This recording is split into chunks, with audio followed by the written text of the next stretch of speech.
Landscape. How is Fairobserver different?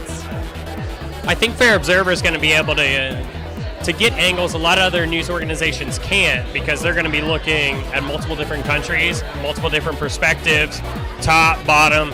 Everything I hear so far and have seen so far, it looks like they're going to be able to come at this truly a 360-degree angle. The thing that really drew me to Fairobserver was the idea that rather than taking a partisan position on issues, it was deeply committed to developing this global perspective that came from a multiplicity of views and also a multiplicity of locations. So the thought that people had actually created a journal not to advocate for a position or to try to achieve something according to their intellectual values, but to actually do more than give voice, but sort of create a dialogue to shape conversations, drawing from perspectives that no one else would draw from. It's very, very tempting to me. The defining aspect of Fairobserver is it offers an alternative to what you'd consider mainstream established media, whether it's the New York Times or The Economist, the Financial Times, because it puts analysis at the forefront and actually tries to go one or two steps deeper than the immediate image that most other publications provide.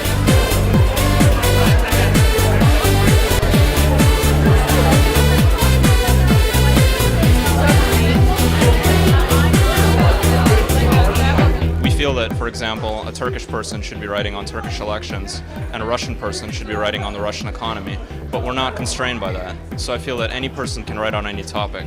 We're not going to just have contributors from a certain part of the world. Well, currently it's very ethnocentric, and I think that this magazine will really open it up to different opinions worldwide and let the viewer and the reader make their own decision after getting all the ideas from all types of different ethnicities and cultures and viewpoints. So I think that's what's going to give it the competitive edge. Fairobserver Journal is fundamentally dedicated to bringing different perspectives into the global dialogue. Atul's from India and Fabian's from Germany. These are two important countries who have an important central seat in the media landscape. I think that these people are genuinely dedicated to bringing these other countries whose voices really haven't had a prominent place at the discussion table into the foreground, and I think they're going to do a great job of it. And what do you expect from Fairobserver in the future?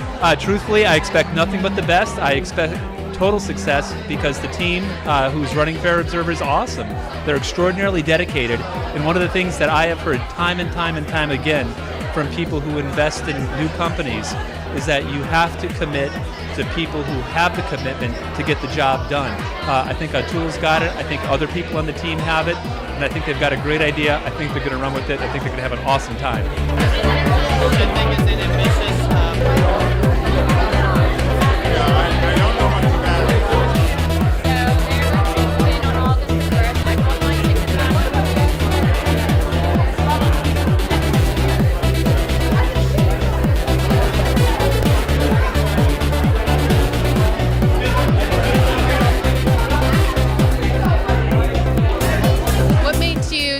To work at Fairobserver? I think Fairobserver is a very, very important project because it gives a very unique view of the problems and issues in the region. So that's a great place to be. How is Fairobserver different? It's a very refreshing endeavor because it brings to face a global view from different perspectives. It has a great leadership and management team. Fairobserver is different in that it's not about being fair or balanced or left or right. It's just, this is what this person thinks, this is what this person thinks, and so you get in-depth analysis. They're trying to compete with The Economist, which I think is a noble goal. Certainly a challenge. The Economist is a great magazine, but more viewpoints is always better.